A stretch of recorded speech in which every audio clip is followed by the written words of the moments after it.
Sallallahu Alaihi Wasallam itu sendiri.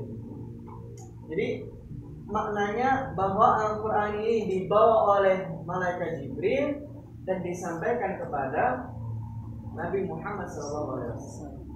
Nah, kemudian Allah ingin menyampaikan bahwa Quran itu bukan perkataan seorang penyair. Kalau kita lihat dalam Al-Quran, ya, ternyata bahasa-bahasa Al-Quran itu begitu luar biasa dari sisi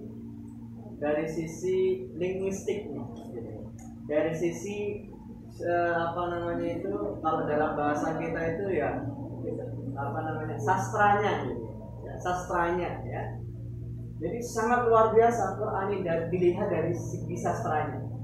Namun meskipun demikian, Al-Quran bukanlah perkataan seorang penyair. Karena kalau syair-syair itu kan ada sajak-sajaknya yang indah, yang kemudian ketika kita mendengar syair-syair itu kan sesuatu yang sangat indah, kemudian kita jadi merasa takjub gitu. Bahwa Quran itu bukan perkataan seorang penyair yang demikian. Lebih dari segala hal yang dibuat oleh para penyair. Dan juga Al-Quran itu bukanlah perkataan seorang dukun yang kemudian dukun ketika dia berkata, dia pasti mengambil informasi terlebih dahulu dari setan, dari jin, ya. Nah, Al-Quran tidak demikian. Dan Allah menegaskan bahwa Al-Quran itu tanzilun min rabbil alamin. Al-Quran itu turun dari Tuhan semesta alam. Maka dalam ayat ini disebut dengan kata tanzil. Jadi tanzil itu diantara nama lain dari Al-Quran. Dalam ayat-ayat Al-Quran, Allah menyebut dengan beberapa istilah untuk Al-Quran sendiri. Ya. Misalkan contoh, jadi nama lain Al-Quran yang Allah biasa sebut Al-Quran sendiri, ya kan? Terus apa lagi, Bu? Al-Kitab. Ya. Al-Kitab. Dzalikal kitabul la raiba fihi. Ya. Terus apa lagi? Al-Furqan. Tanzil tadi ya. Tanzil. Ya. Terus apa lagi, Bu? Al-Furqan. Ya. Al-Furqan. Terus apa lagi? Satu lagi. Kalau Al-Huda itu fungsi Al-Quran sendiri, fungsinya sebagai petunjuk. Tapi nama atau istilah lain yang Allah biasa sebut untuk Al-Quran adalah satu lagi apa? Az-Zikr. Ya? Az-Zikr. Inna nahnu nazzalna dzikra. Sungguh kami telah menurunkan Az-Zikr, yaitu maksudnya Al-Quran. Jadi ini 5 ini diantara nama-nama Al-Quran yang seringkali Allah sebutkan dan Allah cantumkan dalam Al-Quran dengan pemaknaan 5 istilah ini. Al-Quran, Al-Kitab, Tanzil, Al-Furqan, dan Az-Zikr. Nah, maka di ayat ini Allah menyebut dengan kata tanzil, dari kata nazala, turun. Berarti sesuatu yang Allah turunkan,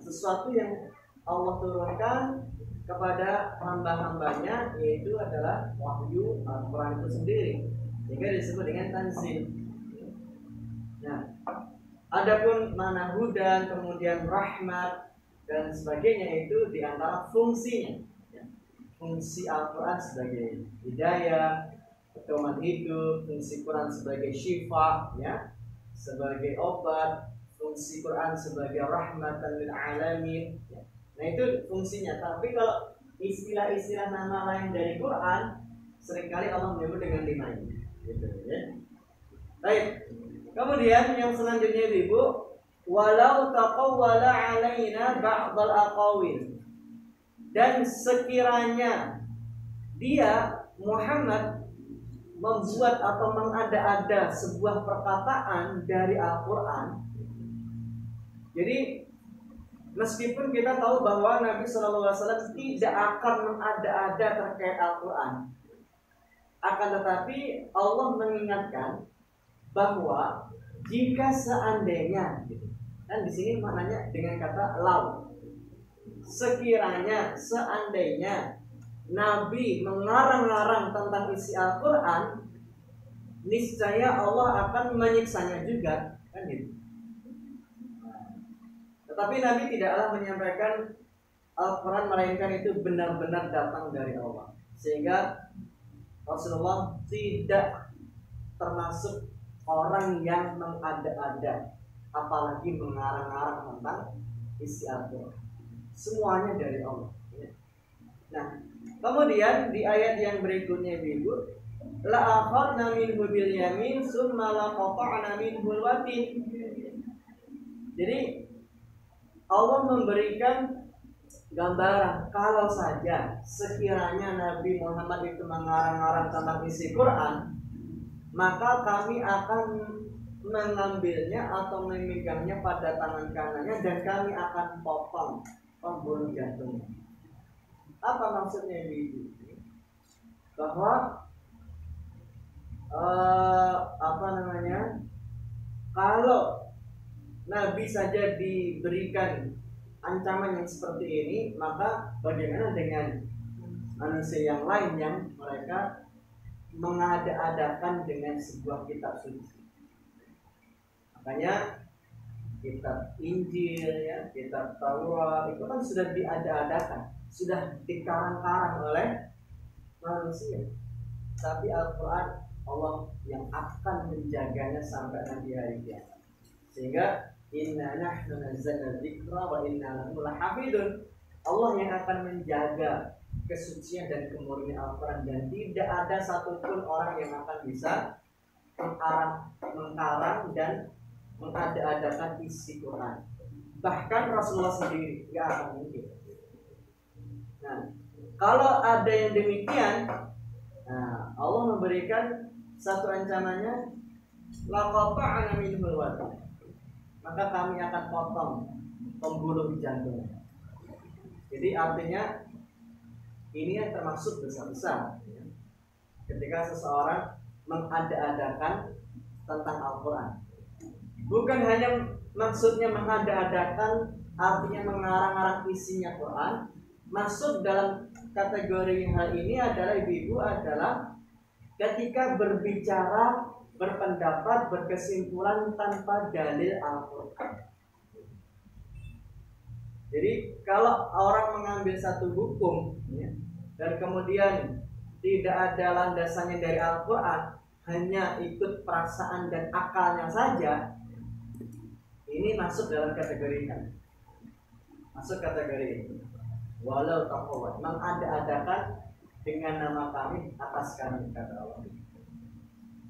Nah, oleh karenanya ini adalah ancaman bahwa jika Nabi melakukan demikian, maka diancam untuk diputuskan urat nadi di jantungnya. Maka bagaimana dengan manusia yang lain ketika dia berbicara seenaknya sendiri tanpa didasari oleh wahyu Al-Quran, dan mereka berbicara sesuai hawa nafsu, akalnya dan logika. Maka agama ini tidak bisa hanya sekedar dengan bermain logika, ya. Kemudian yang selanjutnya Ibu, fama minkum min ahadin anhu hajizin wa innahu apa ini? La tadhkiratu lil muttaqin. Dan tidaklah dari kalian atau seseorang dari kalian itu yang bisa atau yang mampu untuk menghalanginya, ya. Jadi dalam ayat ini Allah kembali memberi ancaman dan penekanan bahwa Al-Quran hanya akan menjadi pelajaran bagi orang-orang yang bertakwa. Nah, oleh karenanya di antara kekurangan manusia itu adalah kurang perhatian dengan Al-Quran. Padahal Quran ini adalah tadhkiratul lil muttaqin, sebagai pelajaran bagi orang-orang yang bertakwa.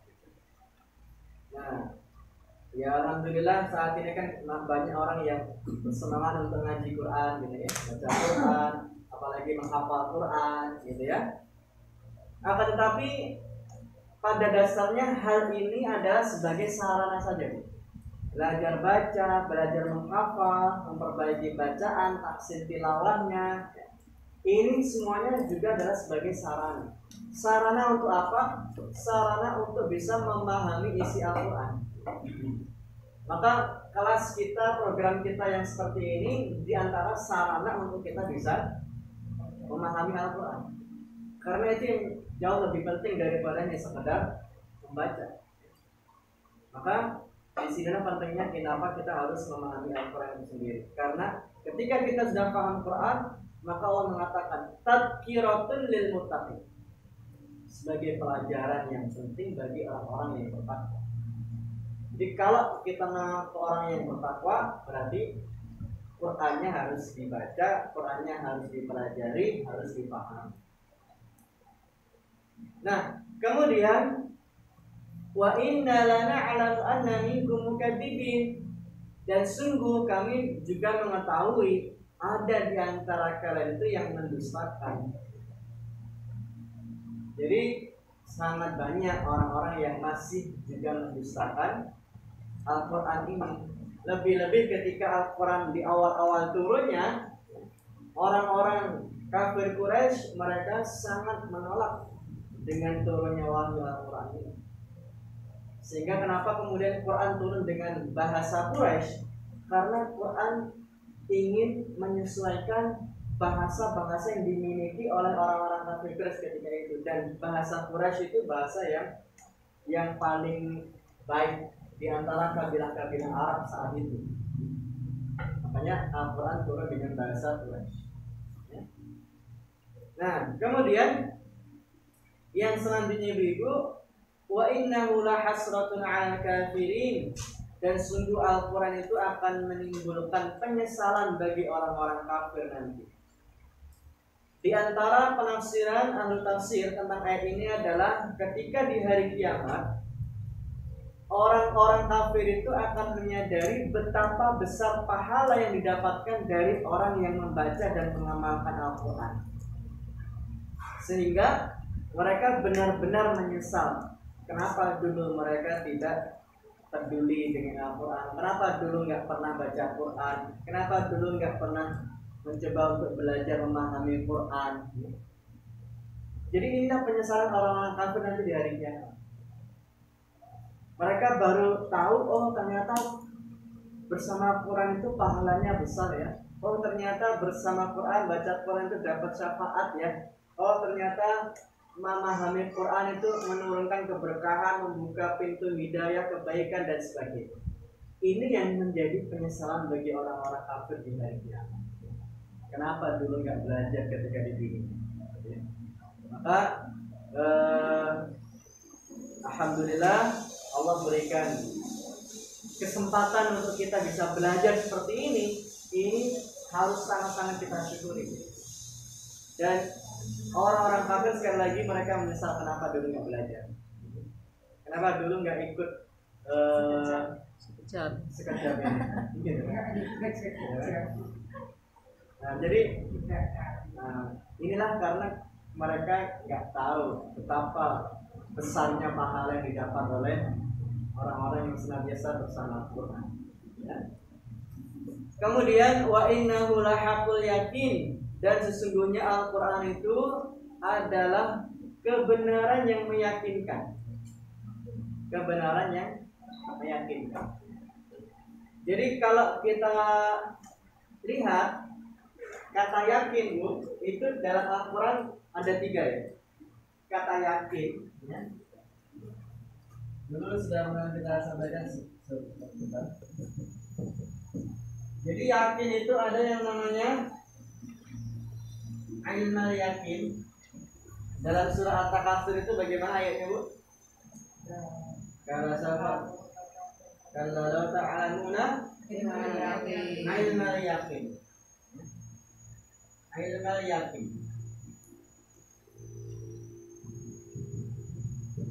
Ya. Nah, kemudian berikutnya apa? Setelahnya la tarawunal jahim summa la tarawunaha ainal yakin. Ainal yakin.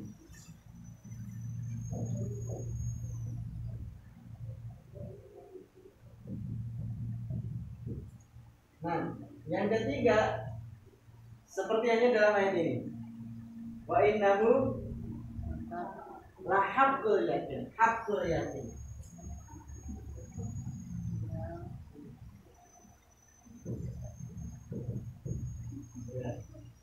Jadi ada ainul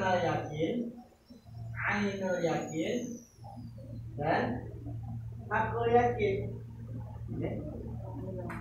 Kalau yang dua ini kan ada di surat At-Takasur ya. La tarawunna jahim summa la tarawunnaha ainal yakin. Nah, jadi keyakinan itu dengan 3 tingkatan ini, Bu. Jadi kalau ilmal yakin maksudnya apa ilmal yakin? Hanya sekedar tahu infonya saja. Hanya sekedar tahu infonya. Oh, di sana loh, di timur DPRD ada warung bebek enak banget. Nah, gitu. Nah, oh iya toh. Nah, gitu ini namanya ilmal yakin. Baru tahu gitu kan. Terus keyakinan itu akan bertambah kalau ain melihat secara langsung. Dari ini nyetan DPRD nang orang bebek coba tarono. Coba tak telisik tenanan murah ya. Oh iya, ternyata lihat betul, lihat warungnya, lihat orang-orang yang makan di situ, oh kayaknya kok enak banget gitu. Dan akan semakin yakin kalau merasakan sendiri. Jadi nggak hanya sekedar oh katanya tidak hanya sekedar melihat, tapi juga mendengar, melihat dan merasakan. Maka keyakinan akan semakin bertambah. Oh iya, memang enak rasa. Nah, itu namanya haqqul yakin. Haqqul yakin itu kalau sudah bisa merasakan semuanya, sudah komplit. Jadi gak hanya sekedar kita tahu infonya saja ya, tapi sudah mau merasakannya. Maka ayat ini mengatakan wa innahu la haqqul yakin. Dan sungguh Al-Quran itu kebenaran yang meyakinkan. Jadi kita akan mencapai haqqul yakinnya Al-Quran kalau kita tidak hanya sekedar oh katanya Quran itu ngasih syafaat, oh katanya Quran ngasih keberkahan. Dan kita akan semakin yakin kalau kita merasakan sendiri, merasakan belajar, merasakan membaca, merasakan dengan menghafalnya, merasakan dengan mempelajari maknanya, dengan tadabburnya, ya, dengan mengamalkannya. Nah itulah baru kemudian akan mencapai martabat ini, haqqul yakin. Jadi bukan hanya sekedar ainul yakin, tapi sampai haqqul yakin. Nah itu bahasa-bahasa yang terkait dengan yakin ternyata ada 3 tingkatan. Nah kemudian ayat yang terakhir Allah sampaikan kalau kita sudah berada di tingkatan haqqul yakin ini, dengan Al-Quran kita sangat-sangat yakin, bahkan mengatakan haqqul yakin karena kita sudah merasakannya, sudah mempelajari maknanya dan sebagainya. Semua interaksi dengan Al-Quran sudah kita lakukan. Fasabbih bismi rabbikal a'la, maka bertasbihlah. Para ulama tafsir ada yang menyebut fasabbih bismi rabbikal a'la itu adalah dan dirikanlah salat. Jadi di dalam salat itu kan juga ada bacaan tasbih. Dalam ruku', dalam sujud itu kan ada bacaan tasbih, subhana rabbiyal a'la, subhana rabbiyal azim. Nah, ini yang Allah maksud fasabbih bismi rabbikal azim, kemudian Allah perintahkan ketika kita sudah membaca Quran, mempelajarinya, mentadaburinya, mengamalkannya semuanya, maka sucikanlah nama Tuhan dengan memperbanyak membaca kalimat tasbih, dan juga yang paling utama adalah dengan mendirikan salat. Karena di dalam salat ada bacaan Al-Quran, ada bacaan tasbih, dan dengan Al-Quran salat itu kan selalu selalu berurutan. Sehingga ketika Allah berkata di surah Al-Muzammil, "Qumil laila", bangunlah di waktu malam, "warattilil Qur'an", dan baca Al-Quran. Jadi Quran dan salat itu selalu beriringan, ya. Nah, maka untuk menyempurnakan salat, ya, kita juga perlu menyempurnakan Qurannya, minimal dari sisi bacaan Qurannya benar, ya. Yang salah-salah bacanya, supaya salatnya juga sempurna. Nah, ini beberapa makna pelajaran yang ada di surat Al-Baqarah ini, Ibu, dan insya Allah akan kita lanjutkan di pertemuan yang akan datang. Ada pertanyaan atau sudah cukup? Cukup ya? Baik, karena waktu juga sudah jam 10:05, kita akhiri pertemuan ini dengan doa kafaratul majelis. Subhanallah, asyhadu an la ilaha illa anta, astaghfiruka wa atubu ilaik. Billahi taufiq wal hidayah. Wassalamualaikum warahmatullahi wabarakatuh. Waalaikumsalam.